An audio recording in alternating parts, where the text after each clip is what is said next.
जुहार जेमा समली आशा करुछे आपण माने समस्ते बहुत भले थिबे और आमे भी समस्ते बहुत भले अछु। तो आज ही होतिला सोमवार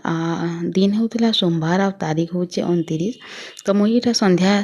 टाइम रे ही भॉइस ओवरटा दउछे सखालु तो वीडियो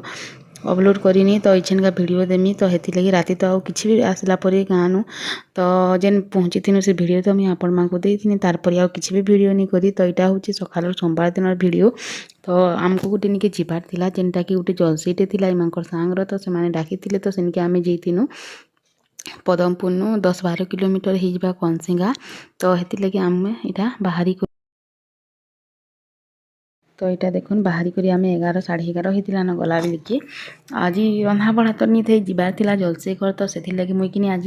गानु आइला पर जहाँ कपड़ा लता आनी सब सफा भी करदेली आ घर द्वार भी सब सफा सुतर करदेली आपर बाहरी करी आमे ई मंदिर ना बरगढ़ रास्तार अच्छी जेन मैंने पदमपुर से माने तो जानी थे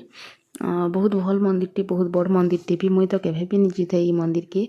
इटा आज पहला थर ही जीथिनी आ बहुत भल भी लगला। तो यहाँ देखुन पूजा पूजी सब इछन करुछन इटा तो टाइम 11:30-12 आड़े ही जीतिलान तो ये तार पर इछन खाबार के भी दे देबे आ खाई पी कर आमे फिर पले आसु क्या पूजा करबार तो 7 बाजी जीवा कहले बेले हेती लगी कि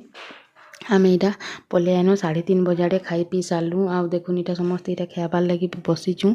तो देखुन खाबार भात डाल खटा खीरी आ तरकारी थिला आ सब बढ़िया टेस्ट लागुतला सब भल लागुतला।